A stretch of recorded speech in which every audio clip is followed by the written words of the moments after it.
Olá, graça e paz. Quero compartilhar uma palavra poderosa no teu coração. Livro de Esdras, capítulo 2 e 3. Amém? Hoje estudaremos capítulo 2 e 3. Agora, abra tua Bíblia, capítulo 3, versículo 10, e vamos à leitura do texto. Quando os edificadores lançaram os alicerces do templo do Senhor, apresentaram-se os sacerdotes, paramentados e com trombetas, e os levitas, filhos de Asaf, com símbolos, para louvarem o Senhor, segundo as determinações de Davi, rei de Israel. Cantavam alternadamente, louvando e rendendo graças ao Senhor com estas palavras: Ele é bom, porque a sua misericórdia dura para sempre sobre Israel. E todo o povo jubilou com altas vozes, louvando ao Senhor por se terem lançado os alicerces da sua casa.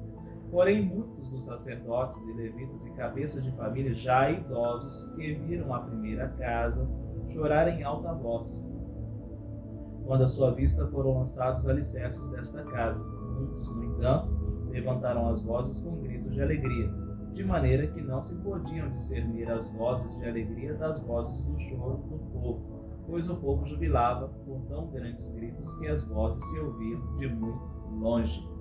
Amém? Nesse capítulo 2 e 3 podemos tirar alguns pontos principais, e o primeiro é esse primeiro grupo que está vindo agora da Babilônia com um propósito, com a missão de edificar o templo. Então eles saem da Babilônia e vão para Jerusalém para a edificação do templo, embaixo das ordens da direção de Zorobabel.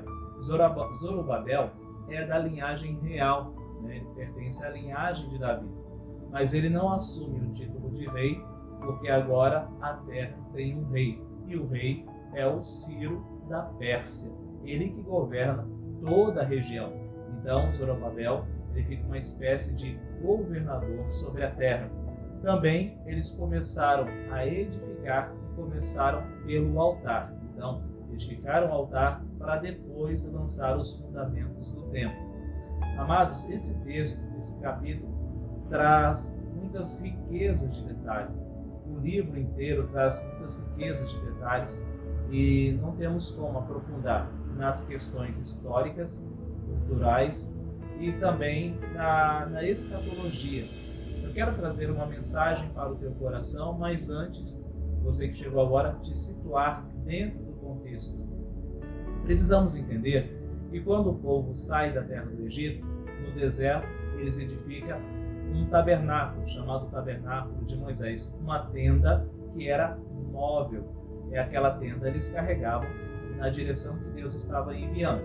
Mas quando eles entraram na terra, então veio o primeiro rei Saul e o segundo rei Davi. Davi constrói uma tenda e coloca a Arca da Aliança dentro da tenda. E o seu filho Salomão edifica um templo. Quando Salomão edifica esse templo, Israel está vivendo o seu melhor momento da história, o seu apogeu, o ápice, porque eles inauguram aquele templo com muita riqueza de detalhes, com muito material, ouro, prata, com muitas coisas assim de grande valor. E ali há uma grande festa e Deus manifesta a glória dele. A palavra diz que Deus manifestou a glória, que os sacerdotes não podiam ficar de pé, e mandou fogo para queimar a oferta do altar. Estava no seu melhor momento, mas infelizmente por causa do pecado, da corrupção, perderam tudo, e agora esse povo foi levado como um escravo para a Babilônia. Então, quando eles são levados como escravo, Nabucodonosor destrói a cidade, ele destrói os muros, o templo, leva toda a riqueza do templo, destrói o templo, queima o templo, e agora eles vão para Babilônia. E ali durante 70 anos de cativeiro. Agora eles estão retornando para a terra com a missão de reerguer um segundo templo, que vai ser conhecido como Templo de Zorobabel, porque era o líder que estava na frente dessa construção.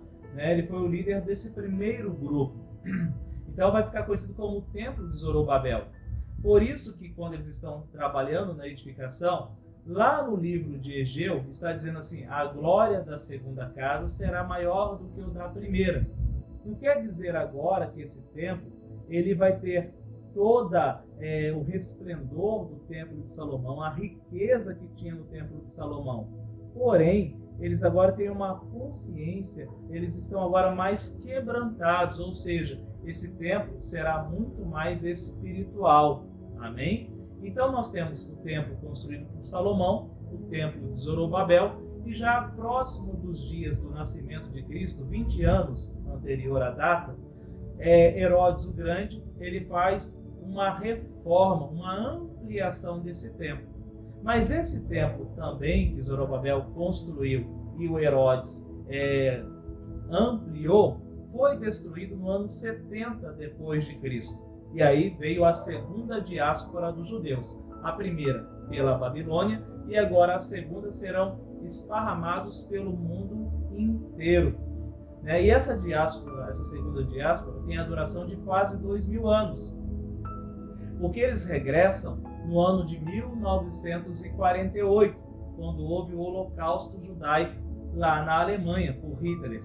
6 milhões de judeus morreram e houve um clamor mundial que esse povo judeu precisava regressar para sua terra. Então agora as nações se unem e fundam o Estado de Israel em 1948. Eles regressam.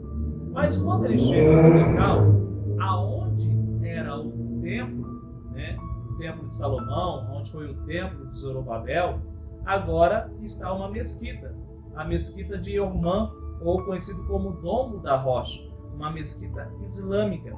Então, por isso, até hoje, não foi construído ainda o terceiro templo. Acredita-se que esse terceiro templo é o prenúncio da vinda do Messias, é como um relógio marcando o tempo. Então, muitos pastores que estão, são ligados à escatologia, ao estudo das profecias, da segunda vinda do Messias, estão olhando para Israel, de olho nessa possível construção. Amados, os profetas que eram contemporâneos dessa história do livro de Esdras, Ageu, Zacarias e Malaquias. Eles eram contemporâneos dessa história, dessa vinda do povo liberto da Babilônia para reconstruir o templo e também a cidade e os muros. Agora, presta atenção que nesse texto que eu acabei de ler para vocês, a palavra diz que eles edificaram os alicerces, eles edificaram o altar, e ali houve um choro de alegria e um choro de tristeza. E é justamente aí que eu quero trazer uma mensagem para o teu coração. Para os jovens era alegria, porque eles ouviram as histórias dos seus antepassados e agora tinha a oportunidade de dar continuidade, de recomeçar do zero, tudo destruído, mas era um recomeço. O importante é que estavam recomeçando de forma muito mais humilde, de forma muito mais quebrantada. Agora não havia reino do norte, reino do sul, agora era um povo só, quebrantado e humilhado. E como diz as escrituras, eles tinham medo até mesmo da própria sombra. Eles estavam com medo dos inimigos ao redor, dos filisteus, midianitas, amorreus e outros. Eles estavam com medo, estavam subjugados, humilhados. Então eles erguem o altar e ali oferecem sacrifícios e lançam os fundamentos. Já os velhos começaram a chorar, porque eles viveram a história do primeiro templo de Salomão. Eles viram a construção, o templo que foram destruídos. Eles viveram aqueles dias. E agora eles estavam chorando porque com certeza lembraram de tudo que perdeu. Perderam por causa do pecado, perderam por causa da transgressão. E é justamente nesse contexto que você entra. Amados, muitas vezes você não observa, mas de repente está perdendo a família, está perdendo o ministério, está perdendo o seu chamado, está perdendo o teu trabalho, porque não valorizou, porque não se importou. Nesta palavra agora, é necessário que você abra teus olhos, porque de repente Deus tem colocado tantas coisas boas ao seu redor, mas você não está valorizando. Existe um ditado popular que o homem só valoriza quando perde. Então, para alguns, só valorizaram o tempo quando perdeu o tempo. Então, é momento de valorizar até mesmo as coisas simples. Eles perderam o tempo, perderam experiências com Deus, perderam tempo vivendo em outra terra. Então não perca tempo, não perca as experiências que Deus tem para você. Agora é momento de você cuidar dessa casa espiritual. É momento de você cuidar de tudo o que Deus tem colocado em tuas mãos e fazer prosperar. Deus é contigo, amém? Então, nesse momento, se importe com aquilo que Deus colocou na tua mão. Não espere perder, não espere o inimigo roubar, não espere o inimigo tirar para dar valor. Dê valor hoje em tudo que Deus coloca nas tuas mãos. Amém? E que Deus te abençoe e guarde essas palavras no teu coração.